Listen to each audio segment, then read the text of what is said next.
Welcome to the Ventura Center for Spiritual Living. I'm Reverend Bonnie Rose. It is great to have you here this morning. Let's, without further ado, turn it over to our board president, Lonnie Cassidy.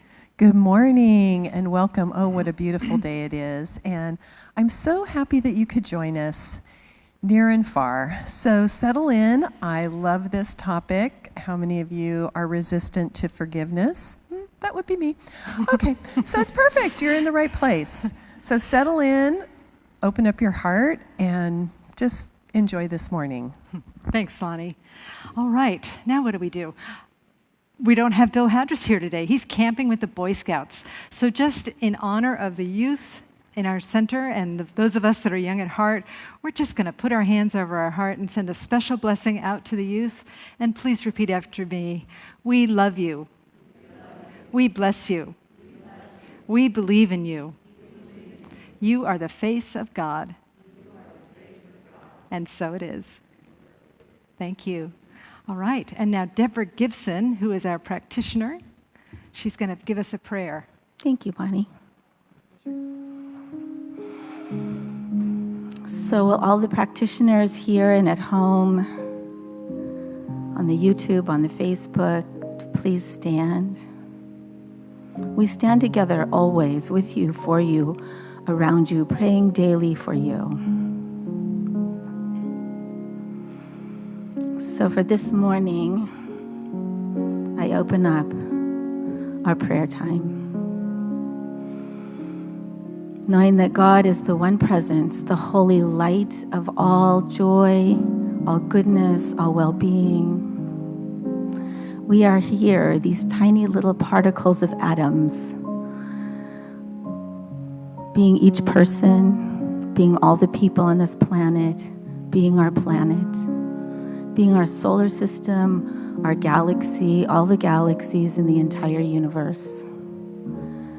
And all of this is an expression of the one life, the one God, the one joy. So I'm knowing that the power that holds the planets in their revolution around the sun is here with us now. I know that the tenderness and joy of life itself is here with us now. I know that the creative power and the creative nature that creates mountains and volcanoes and the beautiful ocean waves, the dolphins and the whales, has created me, has created you. And we are one with this infinite presence, this infinite light. And today I claim a blessing on our beautiful service. So grateful that each and every one of you has come today. And for those of you that are here in the future, this today. And just open up to receive all of the gifts of this beautiful service. Everything you could ever want in life is right here now, because all of God is right here in this moment, and this next moment, and this next moment. And so I claim a blessing on our beautiful Reverend Bonnie as she speaks the word of God, this word of truth, that it just flows into and around her because she has made herself an open vessel for this divine expression. And I claim a blessing on our beautiful singer, on our beautiful pianist, on all the musicians that have ever come and are ever coming, but in particular in this day, the ones that are here today, who are lighting up our lives with music, opening our hearts so that we can receive more grace and are such a joy to us. To all of the camera people, the digital people, every person that has brought this service into existence, for each and every one of us that are here in this moment now, for the practitioners that are praying every day, every moment for all of us. And we open up to the mystery of life, the greatness of life, the joy of life. We bless the eternal life that is our life. Energy is always present. We have always been here, we are here now, and we always will be here. And so we take this opportunity to rejoice, to have fun, and to be blessed. I am so grateful for all of this good in our lives. And I take my word, I place it into the law, knowing that it's heard it so, and so it is. So let us continue to breathe deeply, to be present with what is. and to listen to the words of our sacred reading, which is remote today. Hugh was not able to be here today, so he is doing a recorded reading from home. And it may look like he's holding a sofa cushion, but he's actually holding our rabbit, the 20-pound hip-hop. And so we begin. Into the Chrysalis by Chris Corrigan. Chrysalises both inspire and baffle me.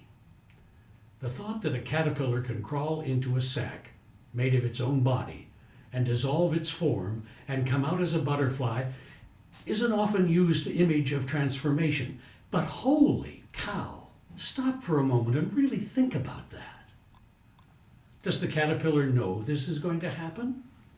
If it does, that shows some tremendous trust. If it doesn't, then that shows some incredible courage. It just hangs out there, isolating itself from the rest of the world and changing in ways it can never understand. Does a caterpillar see a butterfly and go, "That will be me one day"? So yes, we are all heading into our chrysalises. We have all climbed into our cocoons and are waiting for the imaginal discs to come into play and elongate and grow into our new ways of being. We might be here for a long time and learn some things. We have entered a period that will be as big a challenge as any that humanity has faced.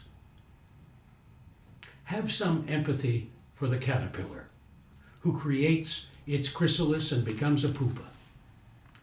It may believe that this is now how things are. And meanwhile, at an unconscious level, the imaginal discs are swirling about in its corporeal soup with a different idea about what it is to become. Inside our chrysalises, your ideas about yourself dissolve and life itself takes over.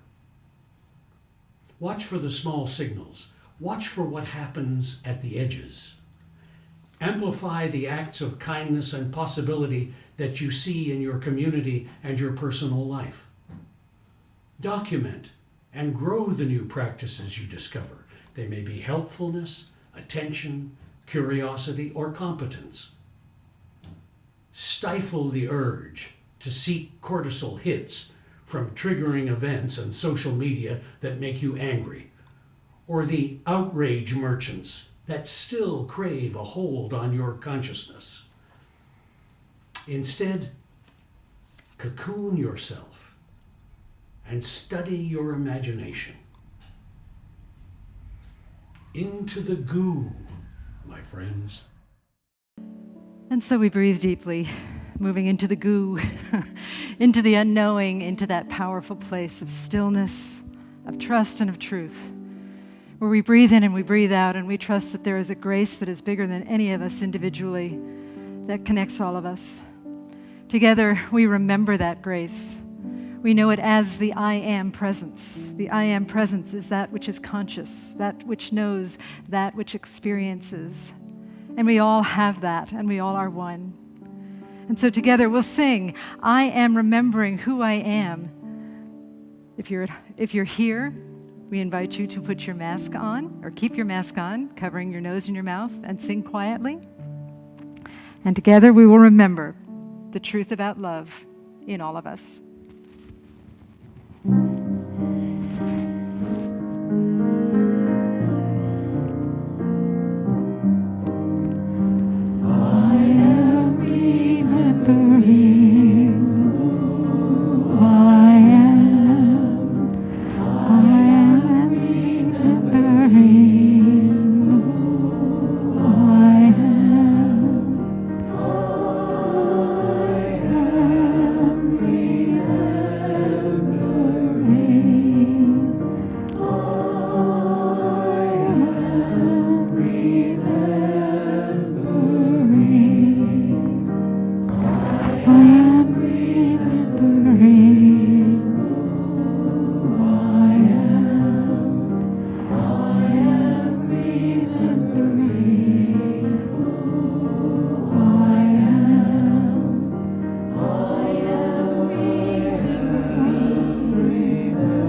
And lovingly we bring the awareness of the I Am presence into our open-eyed state as we breathe in deeply. And then exhale, opening our eyes in love and in service to what is, as it is, and so it is.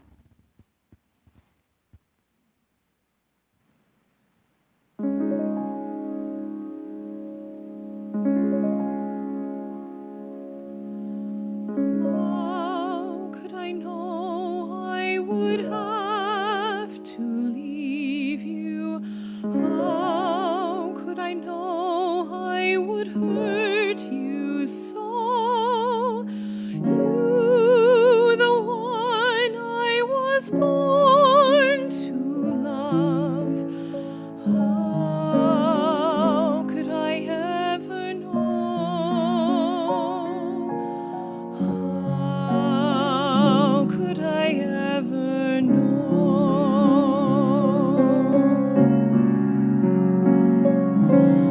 How can I say to go on without me?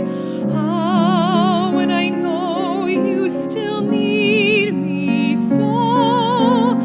How can I say not to dream about me? How could I ever know? How could I ever know? Forgive me, can you forgive me and hold me in your heart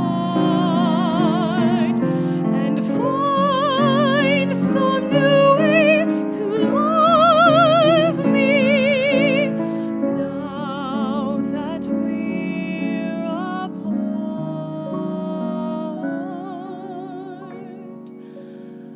How could I know I would never hold you, never again in this world, but oh, sure as you breathe, I am there inside you. How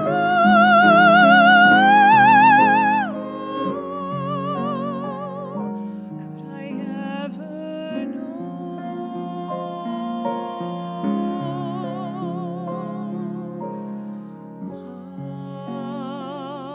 How could I ever know?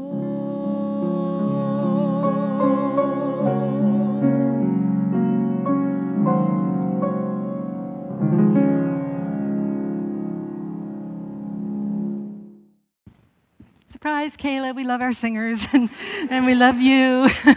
A beautiful voice. So Kayla was not supposed to be here today. This is the power of a mistake. I double booked somebody, so she's supposed to be at another church. I thought she was going to be here, but no, she's singing at another church.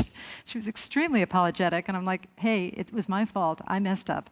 So I called Chris and asked Chris, who do you know? And he said, I know this gal named Kayla. She's got a great voice, and here she is. Let's just give her some more love. It's wonderful. Wonderful. Kayla Bailey. So it's great that I made a huge mistake. Not really such a huge mistake, because I'm talking about forgiveness today. And I want to start by talking about, that I use my animal companions as my primary spiritual teachers. There's Ernest Holmes, but then there's my dog, And I'm talking about Saraswati right up there. She's my dog who's dressed as a nun. That's a whole story in itself. We will leave that for another time. So Saraswati's whole day, for the most part, when she's not asleep, is spent foraging for food. She is obsessed.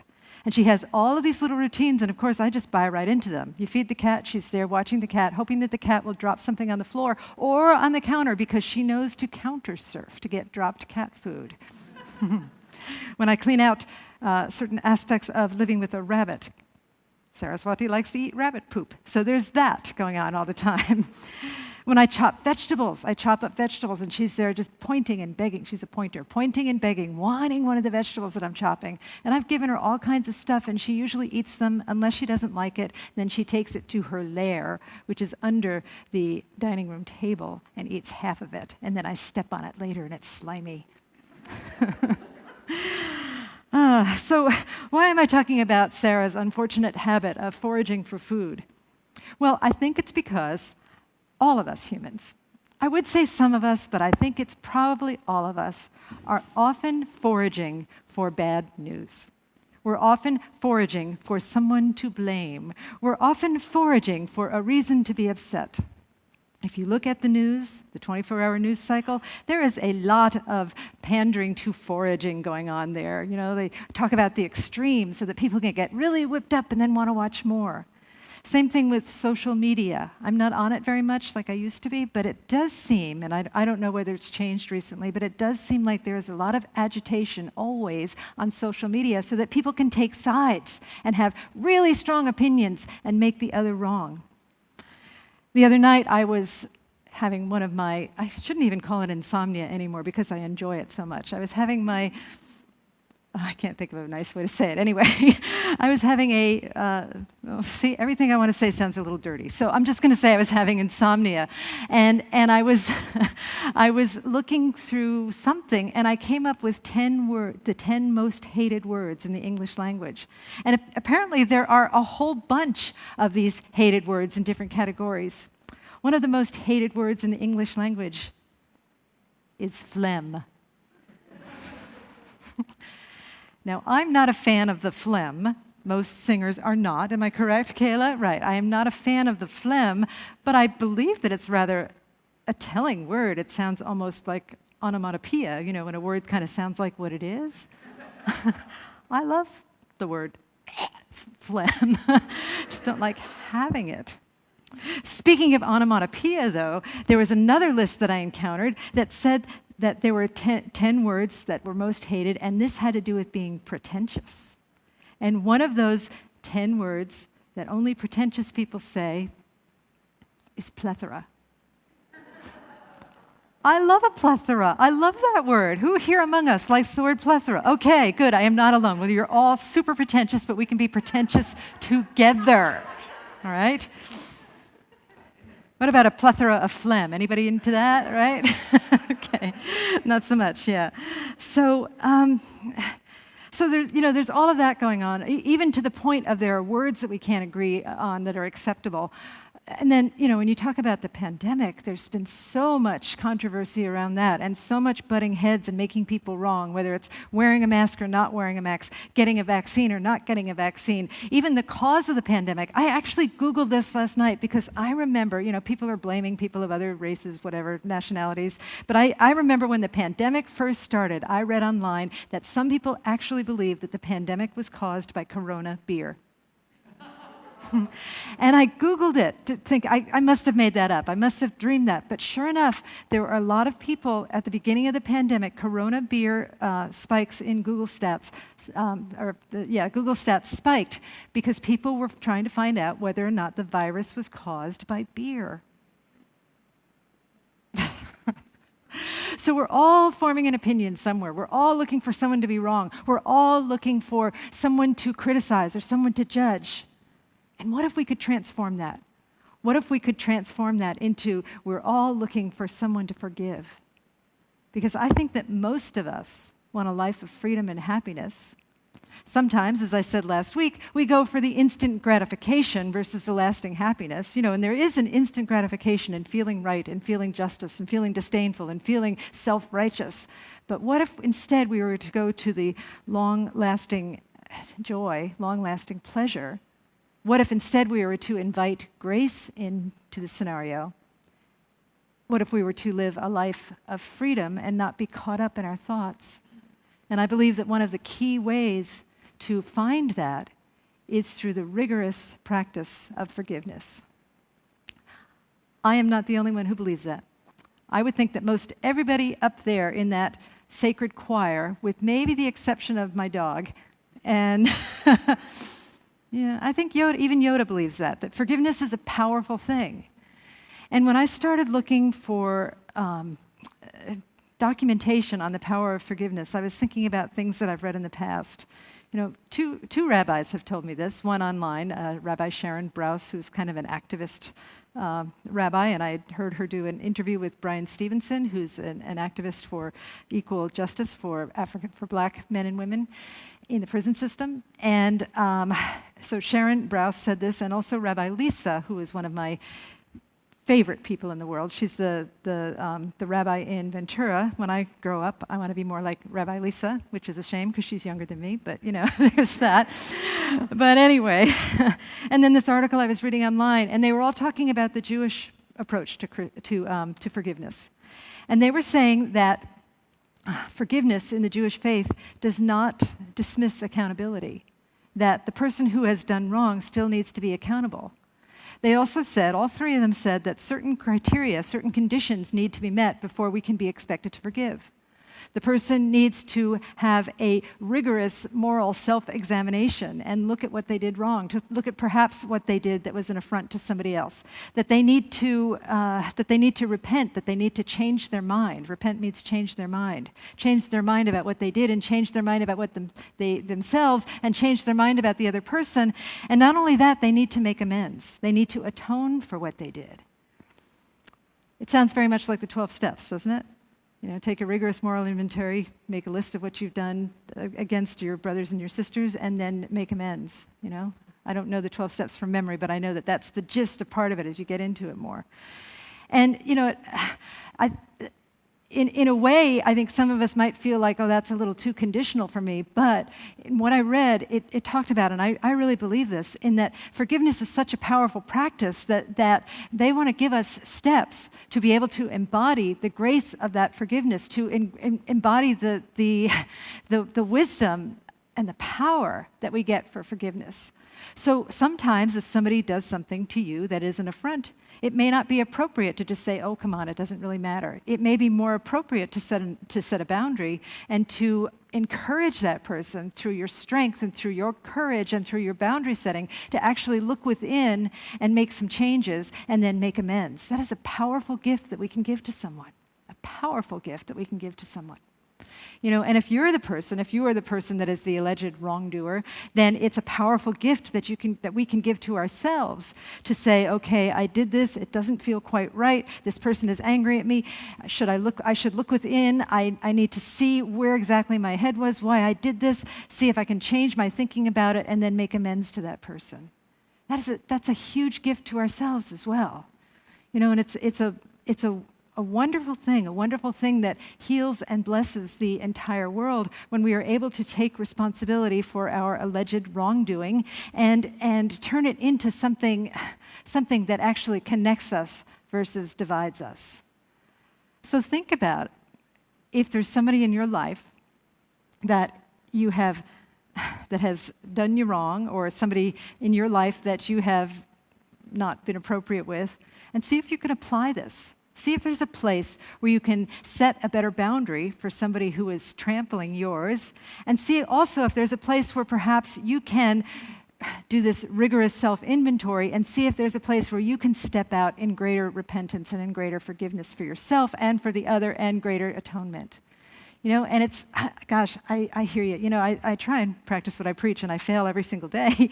And I'll probably fail at this one too, because there are certain things I just do not want to let go of, you know? Certain places in my life where I want to be right and I want that person to be wrong. In this case, I am the perpetrator, and I've done things that I regret, but gosh, it would be so hard to actually have to apologize and say, I made a mistake. You know, it gets easier. It gets easier as you get older. It gets easier with practice. I'm still working on it, and I'm 62 years old, so maybe when I'm like 90, I'll be really good at it. But I also see from working on this topic that it is a really powerful thing, not only for me or for you, but for everybody. What if that approach to forgiveness became the norm? What if that approach to forgiveness became part of the solution to all of this controversy that we're seeing? What if the knee-jerk reaction to, oh, this person over here, I'm going to throw a bunch of judgment and disdain at this person, what if instead we said, you know what? I'm going to see if I can apply these principles of forgiveness. I'm going to look within myself and see if I can forgive. And that's what brings me to what I see as a slight shift in the Christian teaching, the Judeo-Christian tradition. I just talked about the Jewish teaching, and now I'm going to talk a little bit about the Christian teaching. Now, first of all, if you're new, if you've never been here before, if you're watching for the first time, I say this all the time. People always ask, is this a Christian church? And my answer is, I don't know and I don't care. It doesn't matter to me if this is a Christian church or not, because we bless all paths to God.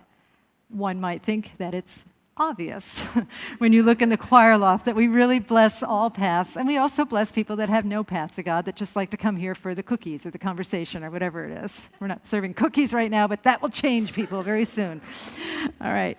So, the thing about Jesus that... Let's see, how do I say this succinctly? Okay, so Jesus was a rabbi. You all know that, right? Jesus was a Jewish teacher, and he, in his own words in the gospel, he says that he didn't really come to abolish the law. He came to, and now I'm paraphrasing, he came to add a different perspective to the law, to brighten the law, to enhance the law, so to make it something that for some folks would be a deeper expression of the law. That's my take on Jesus. And, it's not everybody's, but in this teaching, we call Jesus the great example rather than the great exception. Richard Rohr says that Jesus was putting a face on that which has always been true since the beginning of time, that the Christ consciousness, the Christ presence, which is another word for everything, which is the presence of God, which is the I am presence, which is awareness that Jesus, the Christ, just put a face onto that, and a face that many people could fall in love with. But here's the part about forgiveness. So in Jewish tradition, we're talking about how certain conditions need to be met before forgiveness can occur. The person needs to take a personal inventory and needs to change their thinking and needs to atone. And I'm sure that this was part of Jesus' consciousness too. However, let us not forget in the scene from I was going to say The Life of Brian, but it's the Bible, actually. Isn't The Life of Brian a Jesus movie, the Monty Python Jesus movie? The scene in the Bible where he's hanging on the cross, and one of the 7 last words that he says, or 7 last phrases on the cross is, Father, forgive them, for they know not what they do. Father, forgive them, for they know not what they do. Now, do you think that that was unconditional forgiveness? That the people that did what they did didn't all of a sudden repent and say, oh, what was I thinking? Let me get my little, whatever you'd call the hammer, and pull out that nail out of your arm. And Jesus goes, yeah, that feels good. Let me pull out the other arm. And Jesus goes, yeah, that feels, whoa, get the feet, people. So sorry. I don't know if that would really play on television here. So anyway, but they didn't change. They were, in my version of the story, they were completely confident with the crucifixion, with what they did. Yet Jesus said, Father, forgive them, for they know not what they do. And in this category of forgiveness, it seems like that he is speaking about what is unconditional forgiveness, or the forgiveness that encompasses the human condition, which is the fact that we are all ignorant of our true nature, which is wholeness and oneness. So they don't remember who they are. That's why we sing that song every Sunday, I am remembering who I am, so that we remember that we are one with God, and not only am I one with God, but every single person on the planet, every single being, every single rock, tree, beam of sunshine is one with God. It cannot be anything else because God is omnipresent. So Jesus is saying they are ignorant. Father, forgive them, for they are ignorant of their oneness with you. And that's why people do bad things. I think pretty much any bad thing that somebody does, you can trace back to ignorance. And ignorance is the belief in separation. And ignorance is belief in the other when there is no other. So Jesus makes this unconditional statement that really part of what we need to do is that we need to recognize our oneness, and that our separation from oneness is what gets us completely messed up and causes us to do irresponsible and unkind and quote-unquote evil, wicked things, okay? So who's right? Is it the old Jewish patriarchs that are right, or is it the Christian teaching, the Jesus teaching? I don't know. Some people, my sister's boyfriend would have said that Jesus said that on the cross because he was showing off and he was an overachiever. I don't really go there. But what I think in terms of who's right and who's wrong, is it the Jewish patriarchs or is it Jesus? Who's right, who's wrong? I would say yes. They're both right. They're both right. There are different conditions that require different nuances of forgiveness, and how beautiful that we get to play in the subtleties of these nuances of forgiveness. How fun is that, people? Woo-hoo! I bet you're going to go home today and forgive somebody right away, right? Because now that you know the nuances of forgiveness, or you're going to forgive yourself. Oh, there is a proposition. You could forgive yourself. Wow. To me, the mystical, non-dual teachers help me reconcile what may seem like a different approach to forgiveness, whereas really I just see them as the same approach to forgiveness, but nuanced and based on what's happening around us, being with what is happening around us. So I was listening to several things about sort of non-dual approach to forgiveness. And one of them that I think kind of reflects more what I was saying about the Jewish interpretation of forgiveness was from Rupert Spira, who's there right between, oh look, he's right between Kusala, our monk, and Nipun Mehta, who is one of my great teachers. There's Ernest Holmes, who's the founder of this religion. Rupert Spira is the guy in the white shirt who's going like this. Anyway, he's a non-dual teacher, and he's primarily focused on the Hindu traditions such as Vedanta and Tantra. So we're bringing that interfaith aspect into this service. And he said something that I thought really related to the Jewish interpretation of forgiveness that I just explained. He said that if you encounter a snake, first of all, there is something within us, a wholeness within us that seeks survival, and that wholeness is that survival-seeking wholeness is perfectly acceptable to being here on the planet Earth. We're all doing it all the time. In fact, our bodies are constructed to seek wholeness. Our bodies reconcile constantly. If I eat too much, say, sugar, then my body will reconcile to compensate for that. And so he said that if you see a snake, you're going to respect the snake. You're not going to invite it into your home. You're going to have a boundary, perhaps, about, say, a poisonous snake, like a rattlesnake, of which I encounter many when I'm hiking. You know, they're out right now. And you just have a boundary around it. You give it some space. You give it some space. So you respect the snake, and you also do what you need to do in order to contain it, right? And so I think that that's appropriate in terms of dealing with people. You are perfectly welcome to say, this person is like a rattlesnake to me. This person could bite me and could poison my mind against something or someone. And I'm just going to respect that person to have their own opinion, but I am going to give them a little space, a little dancing room.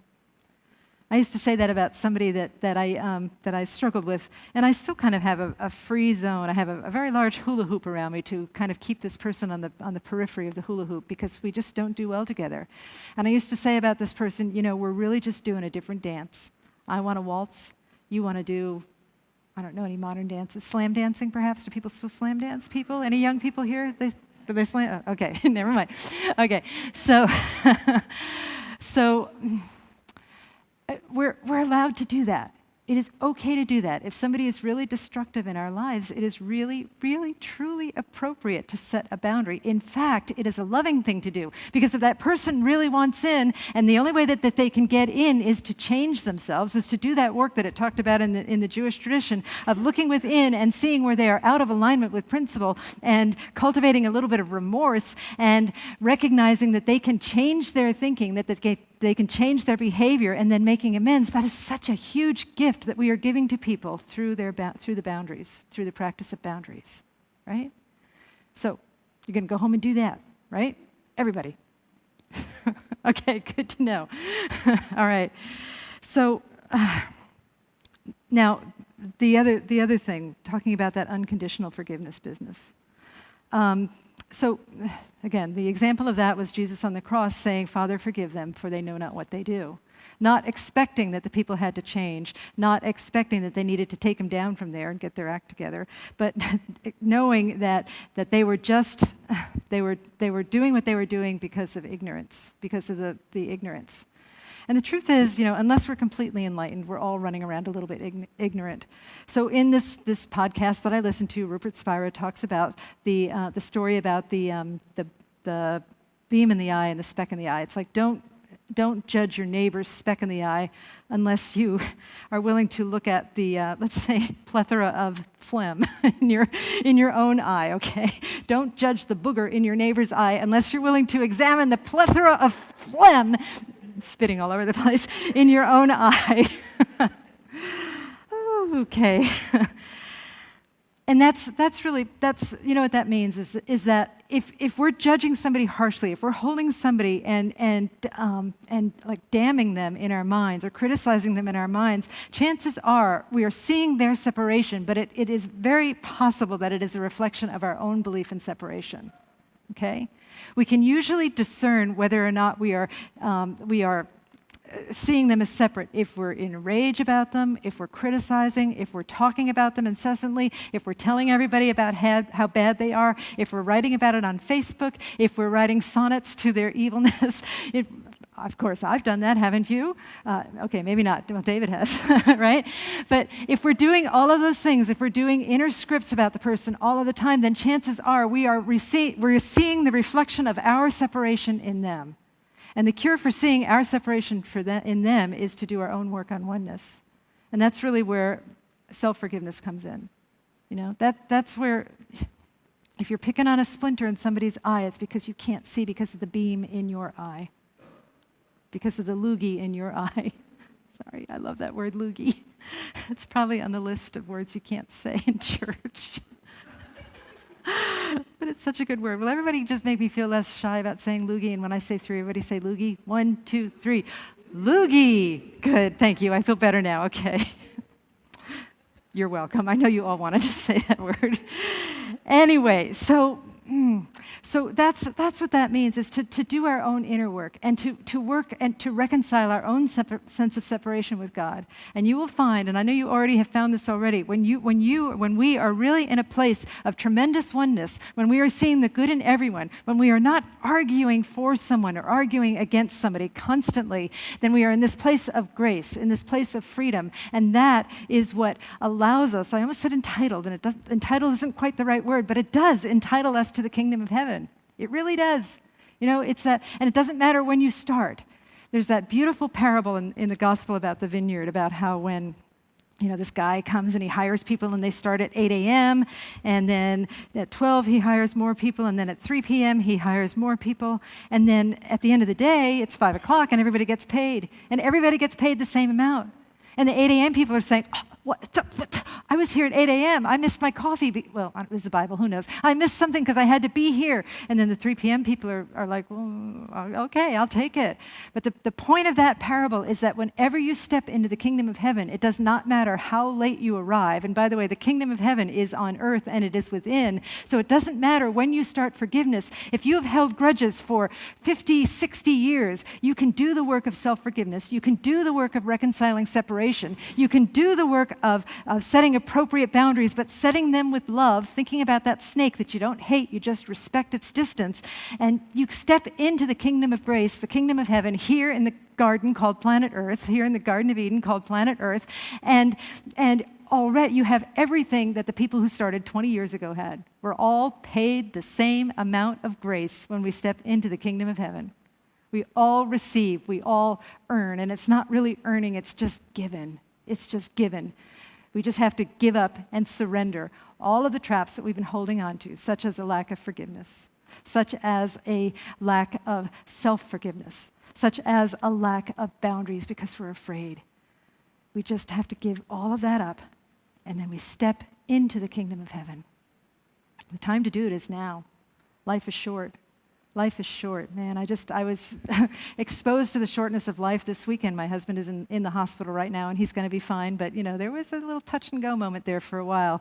So life is short, and the time to get with the program is now. Is now, not tomorrow. Well, tomorrow too, but start now. start now with the inner work of calling forth the kingdom of freedom and the kingdom of grace in our hearts, in our minds, in our beings, in our actions, in our words, in our willingness to be introspective and look within and see where we might be out of alignment, and then doing that work of reconciliation and making amends. It's a beautiful thing. It's a powerful way to go through life, and it's magnificent beyond belief. And so, as I leave you today with these words, I hope that you've taken one or two of them to heart, hopefully not plethora or phlegm or loogie. Those were not the most important words in the sermon, by the way.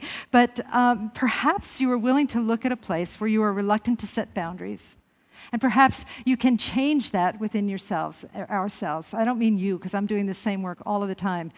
We can change that within ourselves and see if there is a place where we are willing to step up and allow that person the opportunity of great boundaries that we are setting. And perhaps you can look at a place where your forgiveness feels very conditional, that person needs to change. And maybe it doesn't need to be quite so conditional. Maybe you can just recognize that person is feeling separate from God. And so know that they are feeling separation from God. Know that perhaps your rage or your anger at them might be your own perception of separation from God. And then we work on ourselves. We work on ourselves to heal our perception of separation from God. And as we know our own connection to spirit, to love, whatever it is we want to call it, we know it for that person too. That's just the way it works. And we look at all the beautiful examples of people that have forgiven beyond measure. People like Gandhi or Nelson Mandela, or stories where somebody has a child that has been killed by, say, somebody in a gang or somebody, and they are able to forgive and reconcile and make peace. We have all of these wisdom, peaceful warriors that have gone before us, all of these people that have found the freedom and grace that forgiveness brings, and we can do that. We can do that starting right now. And the thing, as we're getting ready to reopen in 2 weeks, in case anybody's listening, 2 weeks, we're going to send you an email, and you can sign up and come to church if you want. We're allowing a certain number of people in. One thing that it might be wise to forgive is the pandemic and all of its ramifications. We can't really be bitter. Well, we can, but it doesn't really serve us to be bitter about what happened. It doesn't really serve us to blame anybody, whether it's people from a certain country or whether it's people who are not wearing masks or people who are, doing things prematurely. Or it doesn't serve to blame people who are wearing masks. It doesn't serve to blame people who are getting vaccines. It doesn't serve to blame people who are not getting vaccines. I think it's all about recognizing that life is life. Life is life, and there is darkness and there is light in all things, and that there is power and that there is grace, and the willingness to be with that, in the willingness to recognize that the non-dual gives rise to conditions that appear dualistic, but really the source of everything that appears dualistic, everything that appears black and white, right or wrong, whatever, is from this ongoing wholeness that knows that we need these contrasts in order to function, in order to be, and in order to grow. So let's grow right now, and let us pray.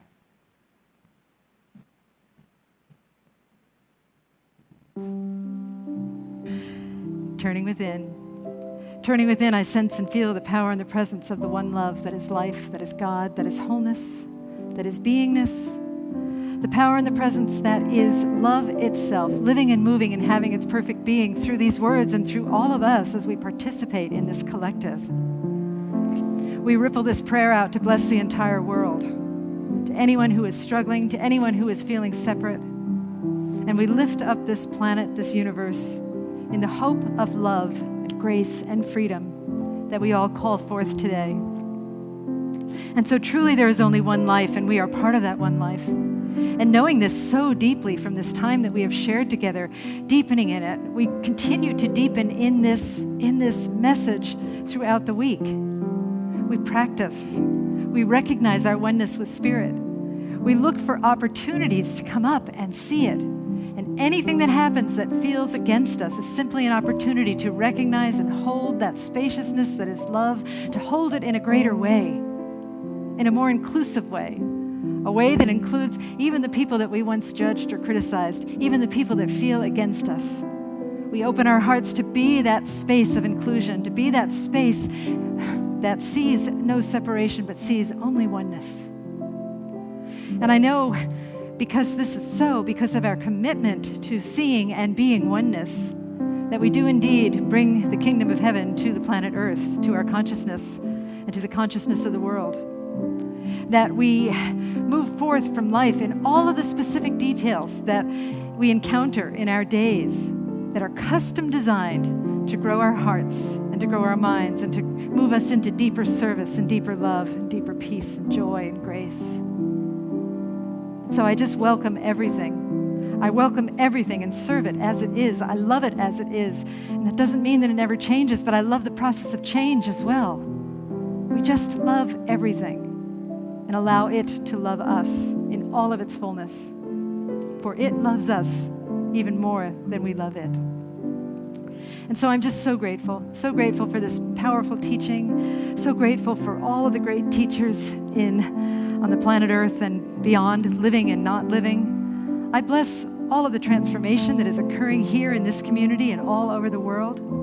I bless all paths to God, churches, synagogues, temples, mosques, ashrams, fundamentalists, atheists, agnostics, all of them, everyone, for everyone is a blessing. And with a heart that is so filled with blessedness and so filled with love, I release these words into the divine mystery. And together we say, and so it is.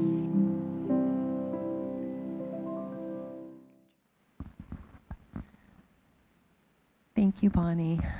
So this morning, as we prepare our heart for the offering, I think that it is an appropriate time to maybe sweep out those corners of our consciousness where we may be holding onto something that doesn't serve us. And so I just invite you this morning to lean into that we resist. And I think forgiveness is usually at the beginning of our list. And it can be forgiveness of others, but more importantly, forgiveness of ourselves. So this morning, as you prepare your offering and you repeat these words, I think they're really relevant to forgiveness also, because once we set them free, they return to us multiplied in miraculous ways in something better and greater, not only for ourselves, but for our world. So this morning, I just invite you to place your offering over your heart and repeat after me. We trust in spirit. We trust in spirit. Love is the giver and receiver of all that we are. Love is the giver and receiver of all that we are. We offer this gift. We offer this gift. It is an outer expression of our inner abundance and compassion. It is an outer expression of our inner abundance and compassion. Our gifts bless many. Our gifts bless many. And return to us multiplied in miraculous ways. And return to us multiplied in miraculous ways. So that we may give again. So that we may give again. And so it is. And so it is. Thank you, Lonnie.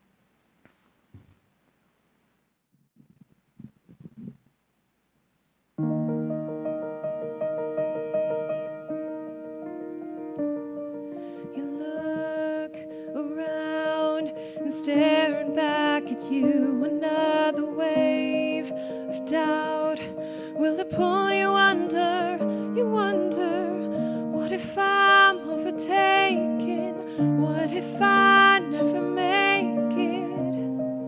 What if no one's there? Will you hear my prayer? When you take that first step into the unknown, He won't let you go. So what are you waiting for? What do you have to lose? Your insecurities, they try to alter you. You know you're made for more, so don't be afraid to move. Your faith is all it takes, and you can walk on the water too. So get out and let your fear fall to the ground. No time to waste. Don't wait, and don't you turn around, or you will everything you were made for. I know you're not sure, so you play it safe and try to run away. But when you take that first step into the unknown, He won't let you go. So what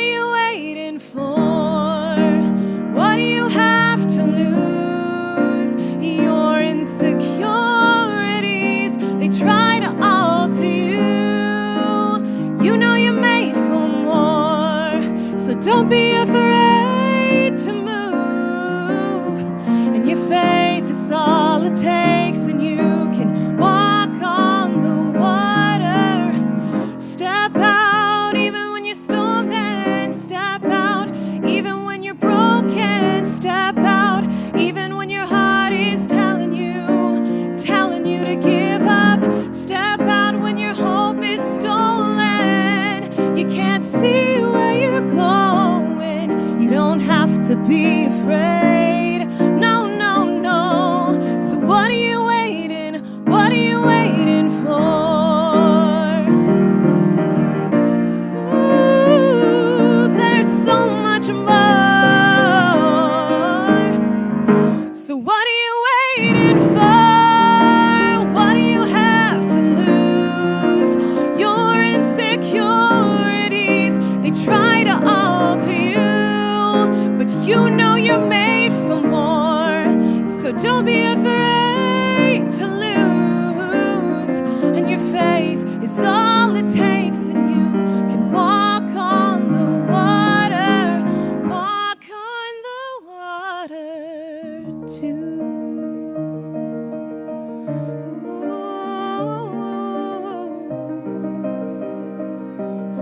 And walk on the water too.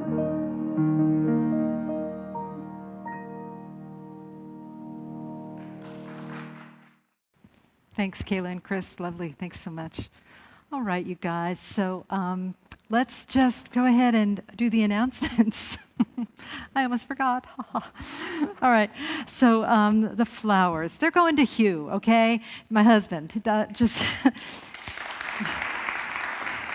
I realized that when I said it that it just came out, and I should tell people that he had a little he said I could tell people that he had a little cardiac event and he had a pacemaker put in, but I am anticipating, and he is anticipating, that he will be fine. I'm going to see him this afternoon again, and I think everything is all okay. So we appreciate your prayers, and we'll keep you posted. Prayer and meditation class is coming up, and that's facilitated by Doreen Palermo. That's starting very soon, May 5th. There's information about that on the website. And then there's also a workshop facilitated by Amy Michelson. It's called Prayers Gone Wild, and that is on May 15th. It's a morning workshop, and that's on Zoom as well. The Vasec Celebration is coming up. This is the anniversary of the Buddha's Triple Enlightenment. That is facilitated by David Kerrigan and Brock Travis, and you can pre-register for that online. There's a link to that on our website, www.VenturaCSL.org. That is on Saturday, May 22nd in the morning. This Wednesday's meditation is Basic Energy Medicine Practices for Health and a Meditation, and that's facilitated by Lita Martin. That's also on Zoom. You can go to our website for that information as well. We're still helping people. If you're struggling to get a vaccine, we can help you, we can drive you, we can tell you where to sign up. And after the service today, we've got prayer with our practitioners. There's a Zoom link that is posted in the chat on the live stream. And so just click on that link and you'll get to see one of our wonderful practitioners. I think that's it for now. So I guess we're going to go ahead and pray out. Oh, by the way, did I talk about reopening in the sermon? A little bit, but May 16th, we're going to have about 70 people here, and on the newsletter that you get before May 16th, there will be a link where you can sign up. For now, while we're still in the orange tier in Ventura County, we're going to continue keeping a list of names just in case. Contact tracing is somewhat important when you're dealing with a contagious disease. So we're just praying that things continue to go well, and that more and more people are able to do what they want to do, and that people are safe. So if you would join me in prayer, let's go ahead and do that now. Here we go. And so I turn within and trust that this time together has been blessed. How beautiful it is that we can expand this circle of love, not only here in this sanctuary, but also through our electronic support that we have. Just so grateful for every single person that's contributed to this service, whether by watching or typing in the chat or being here in person or praying or playing or recording. Whatever people have done is just so magnificent and so wonderful, and we couldn't do this without you. So I'm just so grateful. So grateful for the messages that have been shared today, not only through the words that I spoke, but most certainly through the energy of the community. So grateful that these messages change lives and open hearts, and that the world is a better place because of us. I say a special word of prayer for our friends in India. Many of us are deeply connected to the folks in India that we hosted a while ago, and that country is really struggling right now, and I've offered to help in any way that we can. So I just invite all of us to pray for India, and that their their responses to the COVID virus begins to become sane again. And so just with grace and gratitude, trusting peace, trusting healing, trusting that Spirit is in charge, that love is in charge of all